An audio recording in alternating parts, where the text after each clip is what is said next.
اعوذ باللہ من الشیطان الرجیم بسم اللہ الرحمن الرحیم الحمد للہ رب العالمین والصلاة والسلام علی سید الانبیاء والمرسلین وعلی اہل بیتہ الطیبین الطاہرین المعصومین واللعنۃ الدائمۃ علی اعدائہم اجمعین من یوم عداوتہم الی قیام یوم الدین۔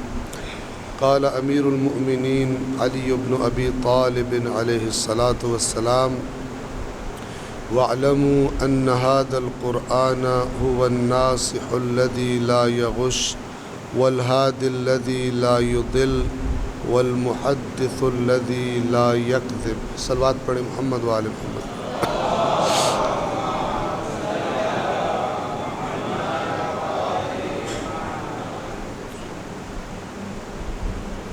خداوند عالم کا شکر گزار ہوں اس توفیق پر کہ آپ مومنین سے بات کرنے کا اللہ تبارک و تعالی نے موقع دیا اور توفیق دی۔ امید ہے کہ انشاءاللہ آپ کے سامنے جو نکات عرض کیے جائیں گے آپ توجہ کے ساتھ سماعت فرمائیں گے۔ میں آپ کی خدمت میں نہج البلاغہ سے مولا کائنات کا ایک خطبہ پڑھوں گا کہ اس خطبے میں ہمارے آقا اور ہمارے سردار اور ہمارے مولا نے ہمیں اللہ کی کتاب کے بارے میں کچھ باتیں بتائیں۔ جس دل میں مولا علی کی محبت ہے اور جو مولا علی کو عالم سمجھتا ہے اور جو مولا علی کو برحق سمجھتا ہے اور علی کی ہر بات کو حق سمجھتا ہے، تو اس کو چاہیے کہ توجہ کے ساتھ اس خطبے کو سنیں اور مولا نے جو رہنمائی فرمائی ہے اس کی روشنی میں اپنے آپ کو دیکھے۔ اگر ویسا ہے جیسا مولا فرما رہے ہیں تو بہت اچھی بات ہے، اور اگر ویسا نہیں ہے جس طرح مولا اس خطبے میں فرما رہے ہیں تو پھر غور کرے اور اپنی اصلاح کرے، اور قرآن مجید کے حوالے سے اپنی اصلاح کا بہترین مہینہ ماہ مبارک رمضان ہے۔ دیکھیے ہم جہاں بھی جاتے ہیں یہ عرض کرتے رہتے ہیں، قرآن مجید ہمارے ہاتھوں ظلم کا شکار ہے۔ آپ حدیث ثقلین سنتے ہیں، اللہ کے نبی نے فرمایا میں اپنے بعد دو چیزیں چھوڑ کے جا رہا ہوں۔ مسلمان ایسی امت نکلے کہ جنہوں نے ان دونوں کے ساتھ بے قدری کی اور ظلم کیا۔ جب تک اہل بیت اطہار اس دنیا میں موجود تھے، زندگی گزار رہے تھے، لوگوں کے درمیان موجود تھے، ان کا ساتھ نہیں دیا، ان کی بے قدری کی، ان پر ظلم کیے، ستم ڈھائے۔ حالانکہ شیعہ اور سنی دونوں کے نزدیک مسلم ہے کہ اللہ کے نبی نے کم از کم اتنا ضرور کہا تھا کہ میرے بعد اللہ سے ڈرتے رہنا میرے اہل بیت کے بارے میں۔ لیکن کیسا ڈرے اللہ سے کہ کسی کو زہر دیا اور کسی کے ٹکڑے کر دیے۔ اور دوسری چیز جو اللہ کا رسول اپنی امت کو دے کر گیا تھا وہ قرآن تھا۔ قرآن کے ساتھ کیا سلوک کیا؟ کبھی اپنا دنیا کا الو سیدھا کرنے کے لیے قرآن کو نیزوں پہ چڑھا لیا گیا اور اس کے خلاف استعمال کیا گیا جو قرآن کی اصل میں دعوت دے رہا تھا۔ آج چاہے شیعہ ہو چاہے اہل سنت ہو، سب جانتے ہیں کہ نیزوں پر قرآن کا چڑھایا جانا وہ کوئی دین وجہ نہیں تھا اس کی، وہ ایک جنگی دھوکہ تھا۔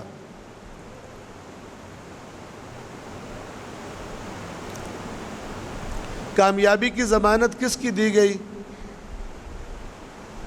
کامیابی اور ہدایت کی ضمانت اس کی دی گئی ہے جو قرآن کا بھی قدردان ہو، اہل بیت کا بھی قدردان ہو۔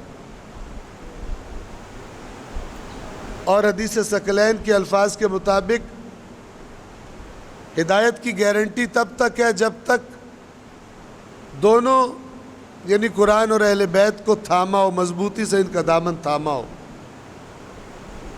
اور ان کے نور کی روشنی میں چلتا ہو، زندگی گزارتا ہو۔ اب اپنے مولا کی زبان سے سنیے، نہج البلاغہ کی اس روایت کے مطابق مولا کے اس خطبے میں مولا قرآن مجید کی فضیلت بیان فرما رہے ہیں، قرآن مجید کا تعارف کروا رہے ہیں، خاص طور پر ان کے لیے کہ جو اپنا سب کچھ اپنے مولا کو سمجھتے ہیں۔ اب اس کو سنیے اور دیکھیے کہ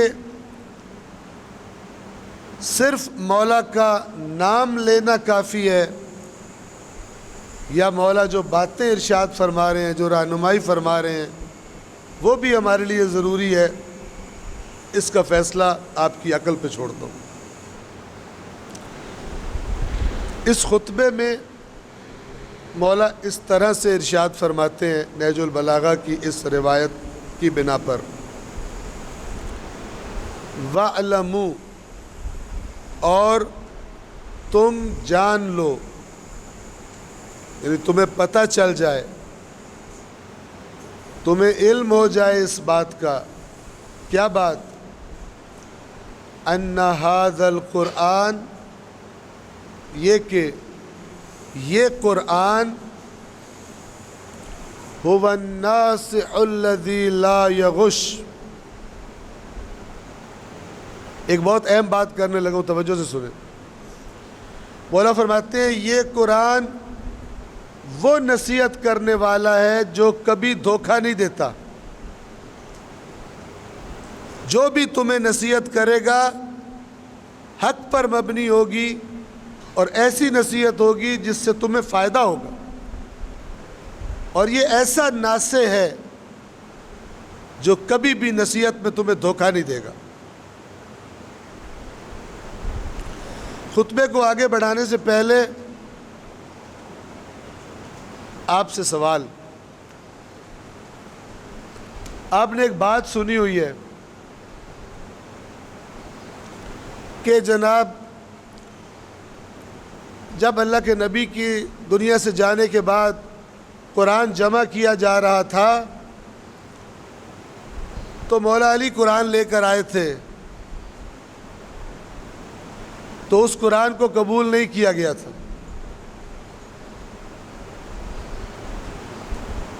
اور اس بات کو کچھ خبر نہ رکھنے والے لوگ اپنے بھی یہ سمجھ بیٹھتے ہیں کہ یہ والا قرآن اصلی قرآن نہیں ہے، اور دشمن کو پھر موقع دیتے ہیں یہ الزام لگانے کا کہ بھائی شیعوں کا قرآن کوئی اور قرآن ہے، یہ قرآن شیعہ نہیں مانتے۔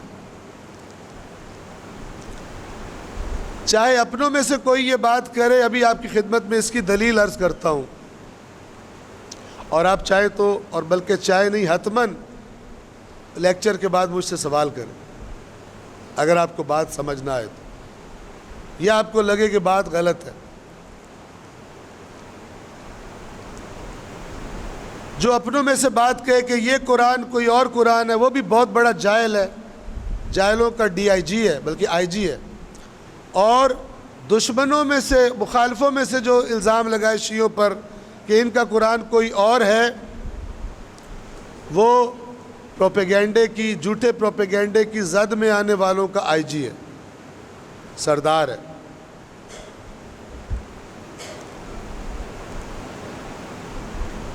سب سے پہلی بات تو یہ ہے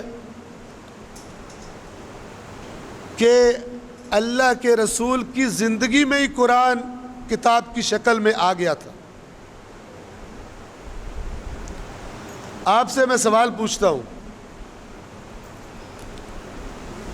اللہ نے اپنے رسول کے ذمے کتنی کتابیں پہنچانا لگایا تھا کہ یہ کتابیں آپ نے انسانیت کو پہنچانی ہیں؟ کتنی کتابیں؟ بولے، پتہ تو چلے نا کہ آپ ساتھ ہیں، ٹھیک ہے؟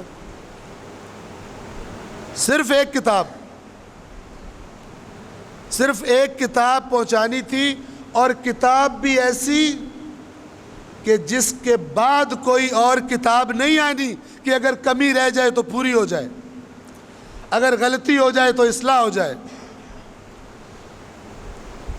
نبی ایسا کہ جس کے بعد کوئی نبی نہیں آنا، اور کتاب ایسی کہ جس کے بعد اللہ نے کوئی اور کتاب نہیں دینی، اور کتاب بھی ایسی کہ جس نے اب قیامت تک انسانوں کی رہنمائی کرنی ہے۔ تو پھر یہ کتاب اہم کتاب ہے یا اہم کتاب نہیں ہے؟ جی تو نعوذ باللہ نعوذ باللہ نعوذ باللہ جو کہتے ہیں کہ رسول اللہ کی زندگی میں قرآن جمع نہیں ہوا تھا، وہ رسول اللہ کو نعوذ باللہ اتنا غیر ذمہ دار سمجھتے ہیں کہ اللہ نے ایک کتاب کی ذمہ داری لگائی اور وہ بھی بکری چھوڑ کر چلے گئے۔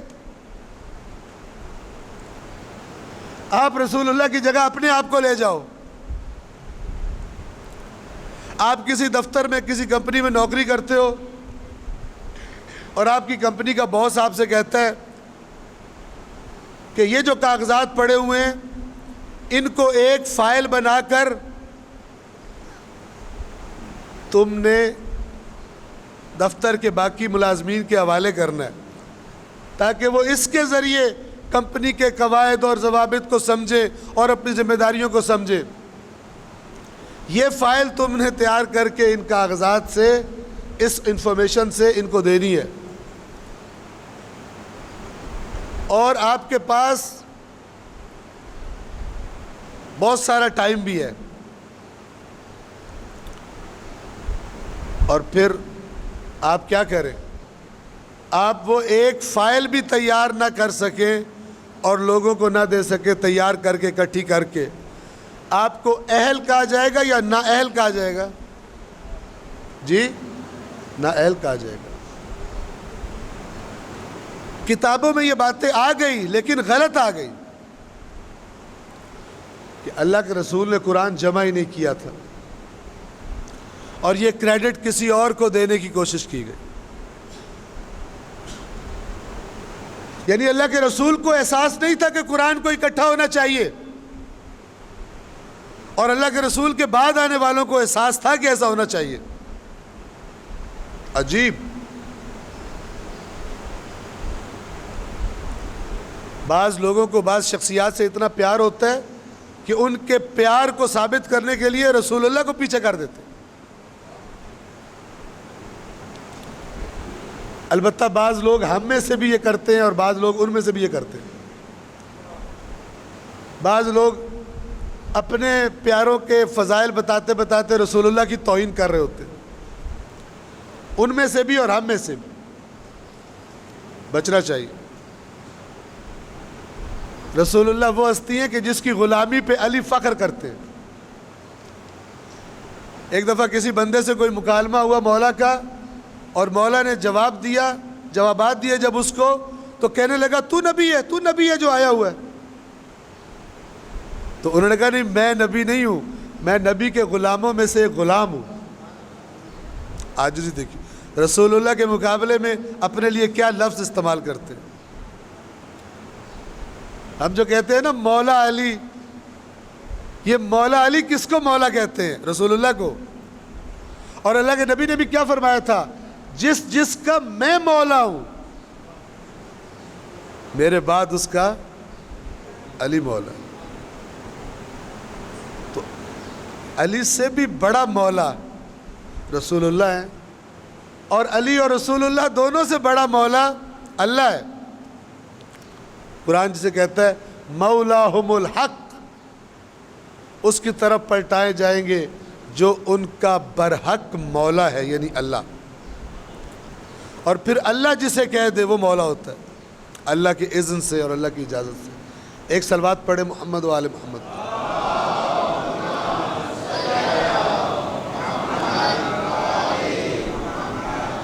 اسلام کی اہم ترین کتاب کون سی ہے؟ جی قرآن۔ آپ فرض کریں، کچھ باتیں ایسی ہوتی ہیں کہ جن کو بندہ تھوڑا سا سوچے تو پتہ چل جاتا ہے غلط ہے،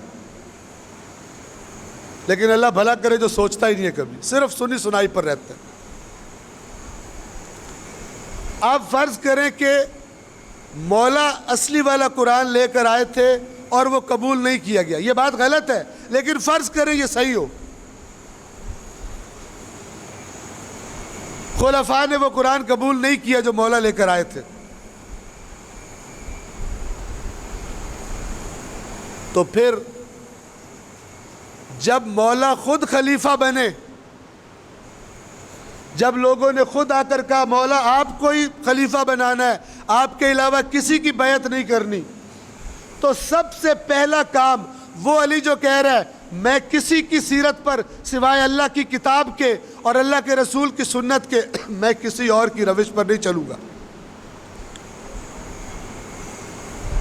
میں قرآن اور سنت رسول کے مطابق لے کر چلوں گا تمہیں، اور یاد رکھو اگر تم مجھے خلیفہ بنا رہے ہو تو پھر اگر کسی نے چاہے وہ جتنا بڑا ہے مقام میں، اگر کسی نے بیت المال سے ناجائز کھایا ہے تو علی اس سے واپس لے گا، اگرچہ وہ مال اس نے اپنی بیوی کے حق مہر میں دیا ہو۔ جو علی اتنی شجاعت کے ساتھ اور کسی کی پرواہ کیے بغیر یہ بات کہہ رہا ہے، اس کو سب سے پہلے کیا کام کرنا چاہیے تھا کہ یہ لو اصل قرآن، کرنا چاہیے تھا یا نہیں کرنا چاہیے تھا؟ کہنا چاہیے تھا کہ یہ قرآن جو خلفاء کے زمانے میں رائج تھا یہ نہیں ہے ٹھیک، اور یہ وہ قرآن جس کو انہوں نے قبول نہیں کیا تھا، اور یہ اصلی قرآن ہے اور یہ میں تمہیں دے رہا ہوں۔ ایسی کوئی جھوٹی روایت بھی سنی آپ نے؟ ٹھیک ہے، نہیں۔ اور جو اس بات کے قائل ہو گئے قرآن میں حذف ہو گیا، کبھی اپنے ائمہ سے کوئی جھوٹی حدیث بھی سنی ہے کہ اس حدیث سے انہوں نے استدلال کیا ہو کہ مثلا قرآن کی اس آیت میں مولا علی کا اس طرح سے نام آیا ہے اور ان کی امامت اناؤنس ہوئی ہے، یہ قرآن کی آیت ہے؟ کوئی حدیث آپ نے دیکھی ہے؟ آپ تو خیر عالم نہیں ہیں، جو عالم ہیں ان کو بھی نہیں ملی، کم از کم بعد میں آنے والے اماموں کو اس قرآن کی آیات تو بتانی چاہیے تھی نا۔ مولا علی کو اپنی خلافت کے زمانے میں چونکہ اللہ کا نبی کیا فرما کے جا رہا ہے کہ میں تمہارے درمیان قرآن چھوڑ کے جا رہا ہوں اور اہل بیت چھوڑ کے، اور ہم کہیں قرآن تو ہے ہی کوئی نہیں، یعنی اللہ کے نبی غلط بات کر کے چلے گئے۔ بعض باتیں سوچنے سے واضح ہو جاتی ہیں۔ وہ قرآن جو اللہ کے رسول پر نازل ہوا تھا ابتدا سے لے کر آخر تک، اور وہ کتاب جس کی حفاظت کا اللہ نے خود ذمہ لیا ہے، وہ وہی قرآن ہے جو آج شیعوں کے پاس بھی ہے اور سنیوں کے پاس بھی موجود ہے، اور اس کے بارے میں کوئی اختلاف نہیں ہے۔ میرا اہل سنت کے ساتھ کافی آنا جانا ہے، تو کئی بار چونکہ حفظ بھی تھوڑا بہت کیا ہوا ہے، تو جب ان کو قرآن کی آیات سناتا ہوں آپ تعجب کریں گے، اچھے بھلے بندے بعض اوقات کہتے ہیں آپ تو ہمارے والا قرآن پڑھ رہے ہو۔ اس کمیونیکیشن کے دور میں اتنی جہالت اور لا علمی ہے، اور اس میں ہمارا بھی بہت بڑا قصور ہے۔ ہماری محفلوں میں بھی قرآن کا وہ رنگ نہیں ہے جو ہونا چاہیے تھا، جو اہل بیت کی زندگیوں میں رنگ تھا قرآن کا، اہل بیت کی محفلوں میں آپ سنتے رہتے ہیں۔ آخری رات 10ویں کی رات بھی امام حسین فرما رہے ہیں ان سے مہلت لو، میں آج کی رات جی بھر کے قرآن پڑھنا چاہتا ہوں۔ امام حسین کے قرآن کے رشتے میں کوئی کمی تھی؟ امام حسین کی تلاوت میں کوئی کمی رہ گئی تھی جو پوری کرنا چاہتے تھے؟ جیسے ہم جیسے ہوتے اگر پتہ چل جب مصیبت آ رہی ہے کہتے ہیں قرآن پڑھنا ہے مصیبت، اس طرح تھے امام حسین؟ ہرگز نہیں۔ لیکن شاید اس لیے بھی تھا کہ میرے ماننے والے، مجھ سے محبت کرنے والے، میرا ذکر مصیبت سننے والے جب یہ سنیں گے کہ حسین کو آخری رات بھی قرآن کی فکر تھی اور قرآن کے عشق میں بے قرار تھا حسین، تو شاید ان کے دلوں میں بھی قرآن کا عشق پیدا ہو جائے۔ نہیں ہوا، دیکھ لیجیے اپنے معاشرے کو۔ ہوا ہے تو کس لیے؟ قرآن میں سے تعویذ بنانے کے لیے اور پتہ نہیں کیا کیا کام کرنے کے لیے، نہیں ہوا قرآن سے عشق تو اس کام سے نہیں ہوا جس کام کے لیے اللہ نے قرآن نازل کیا تھا۔ اب واپس آ جائیں اس خطبے کی طرف، جو مولا کا فرمان ہے نہج البلاغہ میں جو روایت کی گئی ہے اس کے مطابق، وَاعْلَمُوا، اور جان لو، أَنَّ هَذَا الْقُرْآنَ هُوَ النَّاصِحُ الَّذِي لَا يَغُشُّ، یہ ایسا نصیحت کرنے والا ہے جو دھوکہ نہیں دیتا، وَالْهَادِ الَّذِي لَا يُضِلُّ، اور ایسا ہدایت کرنے والا ہے جو گمراہ نہیں کرتا۔ آج ایسے پیدا ہو گئے ہیں اسکالرز جو کہتے ہیں قرآن پڑھو گے تو گمراہ ہو جاؤ گے، اور لوگوں نے مولا علی کی بات کو چھوڑ دیا اور ان ڈراموں کی بات پہ لگ گئے۔ مولا کیا فرما رہے ہیں؟ وَالْهَادِ الَّذِي لَا يُضِلُّ، ایسا ہادی ہے قرآن جو گمراہ نہیں کرتا۔ یہ کہتا ہے گمراہ ہو جاؤ گے قرآن پڑھو گے خود تو، جب تک میری بنائی ہوئی چٹنی مکس نہیں کرو گے تب تک قرآن نہیں پڑھ سکتے۔ ہاں میری چٹنی بیچ میں مکس کر کے کرو پھر گمراہ نہیں ہوگے، لیکن اگر صرف اللہ کی بات پڑھو گے تو گمراہ ہو جاؤ گے۔ سبحان اللہ۔ اور یہ مولا خود سے نہیں کہہ رہے، مولا قرآن کی بات ہی بتا رہے ہیں۔ قرآن نے کہا ہوا ان هذا القرآن یہدی للتی ہی اقوم، بے شک یہی قرآن ہے جو اس راستے کی طرف ہدایت کرتا ہے جس سے زیادہ سیدھا، جس سے زیادہ استوار، جس سے زیادہ پکا مضبوط راستہ اور کوئی نہیں۔ اس کی طرف ہدایت کرتا ہے کون؟ قرآن۔ مولا بھی اللہ کی بات کو اپنے لفظوں میں ریپیٹ کر رہے ہیں۔ کیا فرما رہے ہیں؟ ایسا نصیحت کرنے والا جس سے راستہ پوچھو گے غلط راستے پہ نہیں ڈالے گا، جس سے رہنمائی طلب کرو گے گمراہ نہیں کرے گا تمہیں۔ وَالْمُحَدِّثُ الَّذِي لَا يَكْذِبُ، اور قرآن ایسا بات کرنے والا ہے جو جھوٹ نہیں بولتا۔ قرآن کون ہے؟ قرآن یعنی اللہ۔ اللہ دھوکہ دیتا ہے؟ نہیں۔ اللہ گمراہ کرتا ہے؟ نہیں۔ اللہ تبارک و تعالیٰ جھوٹ بولتا ہے؟ نہیں۔ پھر آپ سے کہہ رہا ہوں بیچ میں جو بھی میری باتوں کے درمیان سوال آئے ضرور پوچھیے گا، بعد میں بھولنا نہیں اگر سوال آئے تو۔ اگلی بات سنیں اب، پھر کہہ رہا ہوں مولا علی کا فرمان ہے یہ نہج البلاغہ کی روایت کے مطابق، فرماتے ہیں وَمَا جَالَسَ هَذَا الْقُرْآنَ أَحَدٌ إِلَّا قَامَ عَنْهُ بِزِيَادَةٍ أَوْ نُقْصَانٍ، کوئی شخص اس قرآن کے پاس نہیں بیٹھتا آ کر مگر جب اٹھتا ہے تو یا ایک چیز بڑھ گئی ہوتی ہے اس کے لیے یا ایک چیز گھٹ گئی ہوتی ہے۔ جو بھی بیٹھتا ہے، اچھا اس بیٹھنے کا مطلب یہ نہیں ہے کہ قرآن رکھ کے پاس بیٹھ جاؤ، میز پہ قرآن رکھو اور پاس بیٹھ کے سیلفی لے لو مثلا کہ میں قرآن کے پاس بیٹھا ہوں، یہ مراد نہیں ہے۔ جیسے انسان اپنے دوست کے پاس بیٹھتا ہے، اس سے بات چیت کرتا ہے، کچھ اپنی کہتا ہے کچھ اس کی سنتا ہے، اسے کہتے ہیں مجالست۔ تو جو بھی قرآن کے ساتھ مجالست کرتا ہے، مولا فرما رہے ہیں ہو ہی نہیں سکتا کہ جب اٹھے گا تو یا ایک چیز زیادہ ہو چکی ہوگی اور یا ایک چیز کم ہو چکی ہوگی۔ اور وہ کیا چیز ہے؟ زیادتاً فی ہدن، یا تو اس کی ہدایت میں اضافہ ہو جائے گا، زیادہ ہو جائے گی اس کی ہدایت، او نقصان من امن، یا اس کی نظروں کی جو کمزوری ہے وہ کم ہو جائے گی، آنکھیں تیز ہو جائیں گی، آنکھیں یہ والی نہیں، اندر والی آنکھیں، بصیرت جسے کہتے ہیں۔ آپ نے قرآن میں کئی بار پڑھا ہوگا، سنا ہوگا، اللہ تعالیٰ بعض لوگوں کو کہتا ہے ان کی آنکھیں ہیں لیکن دیکھتے نہیں ہیں۔ اے رسول آپ کی محفل میں آتے ہیں، آپ دیکھتے ہیں ان کی نظریں آپ پر ہیں لیکن کچھ نہیں ان کو دکھائی دے رہا ہوتا. وہ اندھا پن قرآن کے پاس بیٹھ کر کم ہو جاتا ہے، نظر آنا شروع ہو جاتا ہے. قرآن کے نور سے غلط راستے اور صحیح راستے کا فرق دکھائی دینا شروع ہو جاتا ہے. لیکن مولا مولا کرنے والے کتنے ہیں جو مولا کی بات سن کر پھر یہ کام کرتے بھی ہیں. اللہ نہ کرے یہاں پر کوئی ایسا بیٹھا ہو جو دل میں کہہ رہا ہو ہم نے سنی پہلی دفعہ ہے تو بیٹھنا ہم نے کب تھا.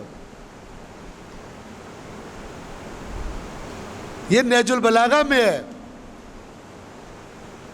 کچھ لوگوں کا وتیرہ کیا ہے، ان کے سامنے کہا جائے قرآن، کہتے ہیں ماشاءاللہ صدقے جاؤں قرآن کے، قرآن جیسی کتاب ہے ہی کوئی نہیں. کبھی پڑھی ہے؟ نہیں میں پڑھی نہیں. اچھا نہج البلاغہ کے بارے میں، نہج البلاغہ کیسی کتاب ہے؟ میرے مولا کی کتاب، میں صدقے جاؤں قربان ہو جاؤں، دنیا میں قرآن کے بعد ایسی کتاب ہی کوئی نہیں. پڑھی ہے؟ نہیں پڑھی کوئی نہیں. امام سجاد سے پیار کرتے ہو؟ کیوں نہیں پیار، فوراً رونا بھی شروع ہو جائے. امام مظلوم ہے، سارا سال امام پہ گریہ کرتے ہیں. اچھا امام کی کوئی کتاب بھی ہے؟ ہاں ہے، صحیفہ سجادیہ. صحیفہ سجادیہ امام کی کتاب ہے. سارا سال روتے ہو، کبھی پڑھتے بھی ہو کتاب کو؟ نہیں، کتاب نہیں پڑھی ہم. ہماری حالت تو دیکھو. یعنی جو وہ چھوڑ گئے ہیں ہماری رہنمائی کے لیے تاکہ ان کو پڑھ کر سیدھے ٹریک پہ رہیں، ادھر نہیں جانا. لیکن جب نام آئے تو کہنا ہے اس جیسی چیز ہی دنیا، نہ ہمارے مولا جیسا کوئی مولا ہے، نہ کوئی مولا کی کتاب جیسی کوئی کتاب ہے، ٹھیک ہے، نہ صحیفہ سجادیہ جیسی کوئی دعاؤں کی کتاب ہے، لیکن پڑھنا ہم نے کوئی نہیں. حالانکہ اگر واقعاً انسان سمجھتا ہو کہ یہ چیز مفید ہے تو پھر کیا کرتا ہے؟ اس کو پڑھتا ہے.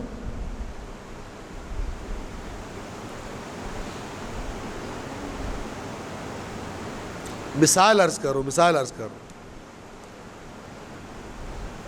اگر میں کہوں اور آپ کو پتہ ہو کہ بات بھی ٹھیک ہے، یقین ہو آپ کو، اگر میں کہوں کہ جناب ماہ مبارک رمضان میں آپ لوگ چاہے قرآن کا کہوں، چاہے نہج البلاغہ کا کہوں، چاہے صحیفہ سجادیہ کا کہوں، آپ سے کہوں کہ ماہ مبارک رمضان میں اس کتاب کو اچھی طرح پڑھو،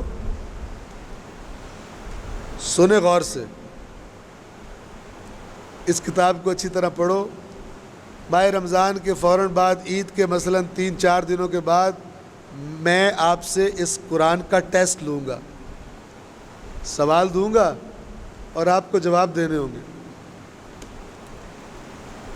اور جس کے نمبر مثلاً 90% سے زیادہ ہے، یا جس نے ٹاپ کیا، سب سے زیادہ نمبر لیے، اس کو کتنا انعام دوں گا؟ 10,000 روپے. تو کچھ لوگ کہیں گے کہ پڑھنا شروع کر دیں، لیکن سارے نہیں. 10,000 میں بھی دل نہیں کرے گا ان کا پڑھنے کا. پھر اناؤنسمنٹ میں کروں، جو امتحان میں ٹاپ کرے گا اس کو 10 لاکھ دوں گا. کچھ اور آ جائیں گے جن کو 10 لاکھ موومنٹ جن کے اندر پیدا کر سکتے. اور اگر کوئی کہے کہ جو امتحان میں ٹاپ کرے گا 10 کروڑ دیں گے تو کھلبلی مچ جائے گی محلے میں. نہج البلاغہ کے عشق میں اچانک نہج البلاغہ شارٹ ہو جائے گی بازار میں، اور ساری الٹی سیدھی حرکتیں چھوڑ کر اماں بھی بیٹھی ہے نہج البلاغہ پڑھ رہی ہے، ابا بھی بیٹھا ہے نہج البلاغہ پڑھ رہا ہے، بچے بھی پڑھ رہے ہیں، اور ابا کہتا ہے بچہ ادھر دیکھ رہا ہے، پڑھ نہج البلاغہ پڑھ، خبردار اینڈ میں امتحان دینا 10 کروڑ کا معاملہ ہے. کریں گے یا نہیں کریں گے؟ کریں گے. 10 کروڑ کا پتہ ہے نا.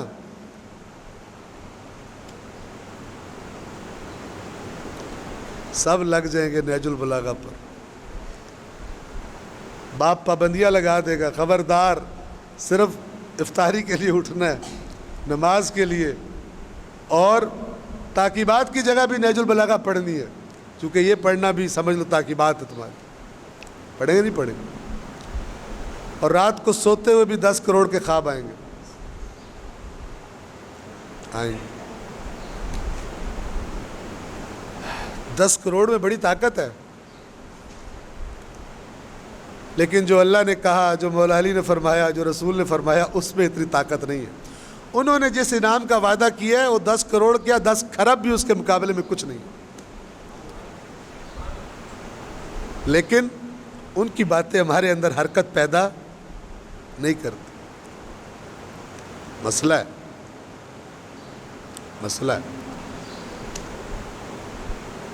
اس قرآن کے پاس کوئی بھی آ کر نہیں بیٹھتا، مگر جب اٹھتا ہے تو یا ایک چیز زیادہ کر کے اٹھتا ہے یا ایک چیز کم کر کے اٹھتا ہے، یا ہدایت زیادہ کر کے اٹھے گا یا گمراہی اور اندھا پن کم کر کے اٹھے گا۔ یہ نہیں فرمایا جو بھی مولانا بیٹھے گا اس کے ساتھ، فرمایا جو بھی بیٹھے گا۔ کچھ لوگ سمجھتے ہیں قرآن پڑھنے کا ٹھیکہ اور بتانے کا مولویوں کے پاس ہے۔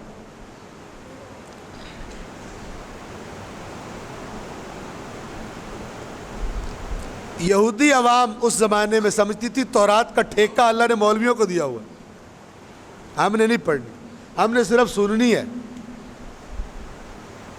وہی بیماری مسلمانوں میں بھی آ گئی۔ سنیں، وَاعْلَمُوا، عجیب بات ہے، وَاعْلَمُوا، اور جان لو، أَنَّهُ لَيْسَ عَلَىٰ أَحَدٍ بعد القرآن من فاقت، قرآن کے بعد، یعنی جس کے پاس قرآن آ گیا، قرآن کے آنے کے بعد کوئی فاقہ نہیں ہے۔ کون سا فاقہ؟ علمی فاقہ،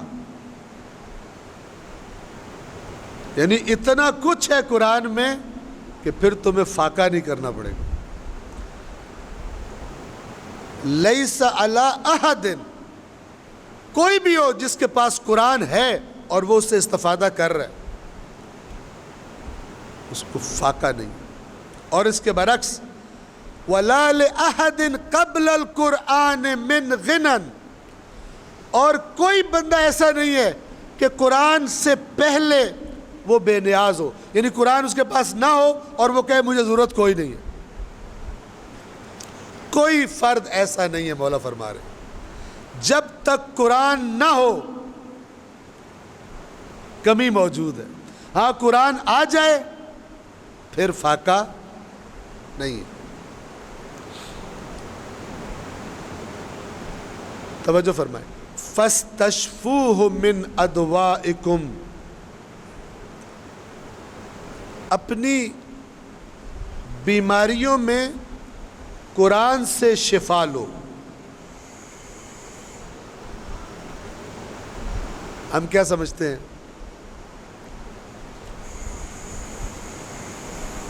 تلاوت کرنے، قرآن کی تلاوت سننے سے دل کی دھڑکن ٹھیک ہو جاتی ہے، کولیسٹرول کم ہو جاتا ہے، شوگر کنٹرول ہو جاتی ہے۔ اس قسم کے کاموں، ان بیماریوں کو، ان بیماریوں کا نہیں کہہ رہے مولا۔ اگرچہ قرآن کی تاثیر ہر اچھی تاثیر قرآن میں موجود ہے، اس کی تردید نہیں ہے، لیکن کن بیماریوں کا کہا جا رہا ہے؟ روایات میں جب آیا کہ قرآن بیماریوں کی شفا ہے، اس سے مراد سر کا درد اور پیٹ کا درد اور معدے کی خرابی اور وہ نہیں ہے، یہ ہے جو مولا بتا رہے ہیں۔ کیا؟ فَاسْتَشْفُوهُ مِنْ أَدْوَائِكُمْ، ادوا دا کی جمع ہوتی ہے اور دا کہتے ہیں بیماری کو، تکلیف کو۔ ہر اپنی بیماریوں میں اس سے شفا حاصل کرو۔ وَاسْتَعِينُوا بِهِ عَلَى لَأْوَائِكُمْ، اور جو تمہاری مصیبتیں اور پریشانیاں ہیں اس کے ذریعے مدد طلب کرو۔ جیسے اللہ قرآن میں فرماتا ہے نا، وَاسْتَعِينُوا بِالصَّبْرِ وَالصَّلَاةِ، نماز سے اور صبر سے مدد لو. نماز تمہیں سٹرونگ کر دے گی، اللہ سے رابطہ کروا دے گی. صبر تمہاری برداشت میں اضافہ کر دے گا جتنے تم صابر بن جاؤ گے. بجائے مصیبتوں سے ڈرنے کے اپنے آپ میں صبر پیدا کرو. تمہارا علاقے کے کسی چھوٹے سے افسر سے ڈائریکٹ رابطہ ہو جائے تو تم تھوڑے سے اکڑ جاتے ہو. بندے پوچھتے ہیں آج چال میں فرق ہے. آپ کہتے ہیں ہمارے علاقے کا جو ایس ایچ او ہے نا اپنا یار بن گیا. عام دنیا داری کی زبان استعمال کر رہا ہوں. دیہاتوں میں ایسا ہوتا ہے، شہروں میں بھی ہوتا ہے. البتہ جن کے پالے تھانوں سے نہیں پڑتے ان کو یہ بات شاید عجیب لگے، لیکن بعض لوگوں کی جب دوستی ہو جائے کسی پولیس افسر سے تو ان کو اکڑ آ جاتی. دوسروں سے کہہ رہے ہوتے ہیں اور کوئی کام شام ہو تو بتانا، ایس ایچ او تیرے بھائی کا یار ہے، ٹھیک ہے، ایس ایس پی تیرے بھائی کا یار ہے. یعنی ایک اوپر والی جگہ پہ ایک افسر سے رابطہ ہوا، یہ اپنے آپ کو پاورفل فیل کرتا ہے. نماز کیا ہے؟ اللہ سے ڈائریکٹ رابطہ ہے. تو اللہ جو فرما رہا ہے نماز سے مدد لو، یعنی نماز کے ذریعے مجھ سے ڈائریکٹ رابطہ کرو. تم جو چھوٹے سے کسی افسر سے، کسی وزیر سے تمہارا رابطہ ہو جائے اور وہ تمہیں کہے جب بھی فون کرو گے میں تمہارا فون سن لوں گا، جو مسئلہ ہو مجھے بتانا، اس پر تم اکڑے پھرتے ہو، تو میں تمہیں کہہ رہا ہوں ڈائریکٹ میرے ساتھ رابطہ کرو. تمہارا جی نہیں چاہتا. تو یہ میرے ساتھ رابطہ تمہیں دنیا کا سب سے طاقتور انسان بنا دے گا. تمہیں کسی کی پرواہ نہیں ہو.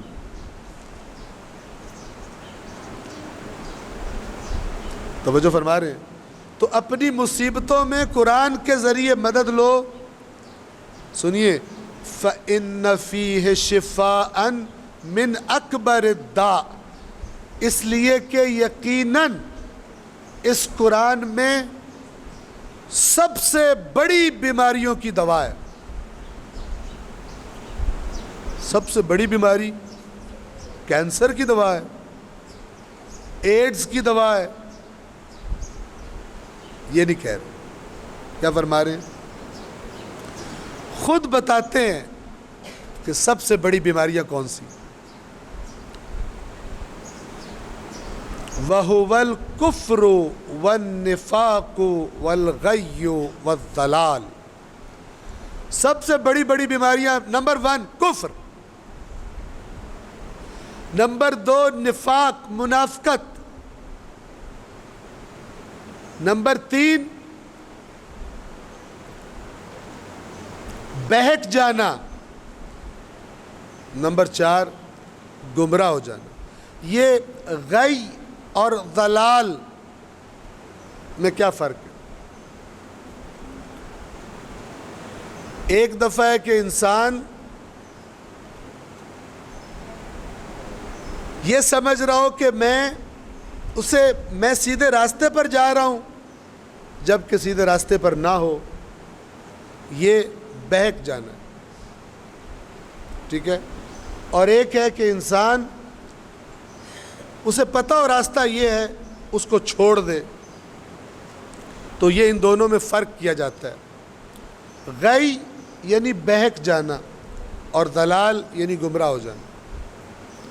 پتہ ہے لیکن بہک گیا ہے، لیکن ضلال یعنی گمراہ ہو گیا. جب آپس میں مقابلے میں آئیں، ورنہ یہ دونوں لفظ ایک ہی معنی میں تقریباً استعمال ہوتے ہیں. توجہ فرمائیے. تو بڑی بیماریاں کون سی گنوائی مولا نے؟ کفر، نفاق اور گمراہی. اب ہم یہ نہ سمجھیں کہ شکر ہے ہمارے اندر تو ان میں سے کوئی بھی نہیں. ایک گمراہی جو پکی ہمارے اندر ہے وہ یہ کہ قرآن کو سمجھ کے پڑھنے کا رواج نہیں ہمارے یہاں. یہ پکی گمراہی ہے. توجہ فرما رہے ہیں. نہج البلاغہ کو نہ پڑھنا خود یہ پکی گمراہی ہے. آپ سے پوچھوں قرآن کو میں غور و فکر کرنا سیدھا راستہ ہے یا قرآن کو بغیر سمجھے پڑھتے رہنا سیدھا راستہ ہے؟ آپ خود بتائیے ایمانداری سے، مسجد میں بیٹھے ہوئے. جی، قرآن کا جو پیغام ہے وہ سمجھ کے پڑھنے والے کو پتہ چلے گا یا بغیر سمجھے پڑھنے والے کو؟ تو پھر سیدھا راستہ کیا ہے؟ سمجھ کے پڑھنا یا بغیر سمجھے پڑھنا؟ مولا علی کے کلام سے واقفیت نہج البلاغہ پڑھنے والے کو ہوگی یا نہج البلاغہ نہ پڑھنے والے کو؟ تو بس جو نہیں پڑھ رہا گمراہ ہے، جو نہیں سمجھ کے پڑھ رہا قرآن گمراہ ہے، بہک گیا ہے، یعنی سمجھ رہا ہے میں ٹھیک جا رہا ہوں لیکن ٹھیک نہیں جا رہا، بہکا ہوا ہے۔ فَاسْأَلُوا اللَّهَ بِهِ، قرآن کے واسطہ دے کر اللہ سے مانگو۔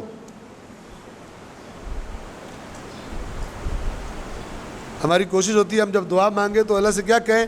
اے اللہ تجھے قرآن کا واسطہ، تجھے محمد و آل محمد کا واسطہ، یعنی یہ واسطہ اللہ کو دو، اللہ سے رحمت کی بھیک لینے کے لیے، توفیقات کی بھیک لینے کے لیے۔ فَاسْأَلُوا اللَّهَ بِهِ، اس قرآن کے ذریعے اللہ سے مانگو۔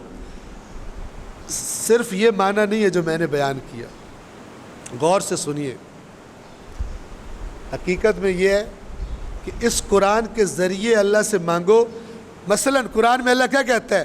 اگر چاہتے ہو میری رحمت تم پہ نازل ہو تو کیا کرو؟ وَأَطِيعُوا اللَّهَ وَالرَّسُولَ لَعَلَّكُمْ تُرْحَمُونَ، اللہ اور اس کے رسول کی اطاعت کرو تاکہ تم پہ رحم کیا جائے۔ میں اللہ کی اطاعت اور رسول کی اطاعت تو نہ کروں اور کہوں کہ یا اللہ قرآن کے صدقے مجھ پہ رحمت فرما، یہ نہیں ہوگا۔ قرآن کے ذریعے اللہ سے مانگو، یعنی قرآن میں دیکھو اللہ کن کو دیتا ہے اور کن کو اللہ خصوصی رحمتیں نہیں دیتا، اس کے ذریعے مانگو اللہ سے۔ اور اللہ نے کیا کہا ہے؟ جو اطاعت کرے گا میری جو اور میرے رسول کی، میں اس پہ اپنی خصوصی رحمتیں نازل کروں گا۔ یہ ایک معنی ہے اس کا، توجہ فرما رہے ہیں، تمام کریں ہم اس کو۔ وَتَوَجَّهُوا إِلَيْهِ بِحُبِّهِ، اور قرآن کی محبت دل میں لے کر اللہ کی طرف توجہ کرو۔ جیسے ہم دعا پڑھتے ہیں، دعائے توسل، کیا کہتے ہیں؟ اِنَّا توجہنا، ٹھیک ہے، ہم اللہ کی طرف توجہ کر رہے ہیں آپ کے ذریعے، آپ کے صدقے، آپ کے واسطے سے، ٹھیک ہے نا؟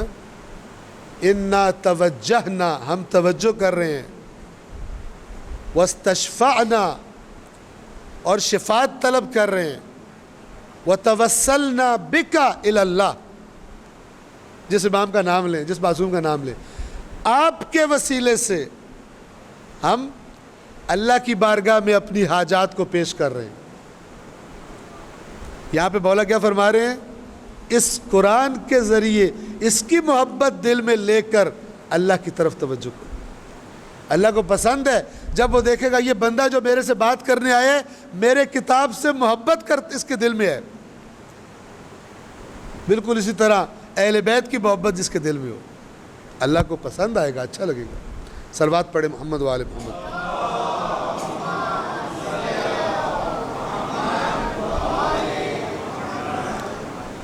اور اس اللہ کی طرف توجہ کرو اس قرآن کی محبت کے ساتھ۔ وَلَا تَسْأَلُوا بِهِ خَلْقَهُ، اس قرآن سے توجہ کریں، اس قرآن کے ذریعے اللہ سے سوال کرو، اللہ سے مانگو، اس قرآن کے ذریعے لوگوں سے نہ مانگو۔ اور یہ روایات میں اس کی وضاحت کی گئی ہے کہ جو قرآن کو اس لیے سیکھے کہ اس کے ذریعے کمائی کر سکے، اس کے حصے میں خدا کی لعنت آتی ہے۔ اس کے ذریعے اللہ کی مخلوق سے نہ مانگو۔ اِنَّهُ مَا تَوَجَّهَ الْعِبَادُ إِلَى اللَّهِ تَعَالَى بِمِثْلِهِ، عجیب، اللہ کے بندوں نے قرآن سے بڑھ کر قرآن جیسی کوئی اور چیز نہیں ہے جس کے ذریعے بندوں نے اللہ کی طرف توجہ کی ہو۔ قرآن ایسی چیز ہے، لہذا قرآن کے ذریعے اللہ کی طرف توجہ کرو۔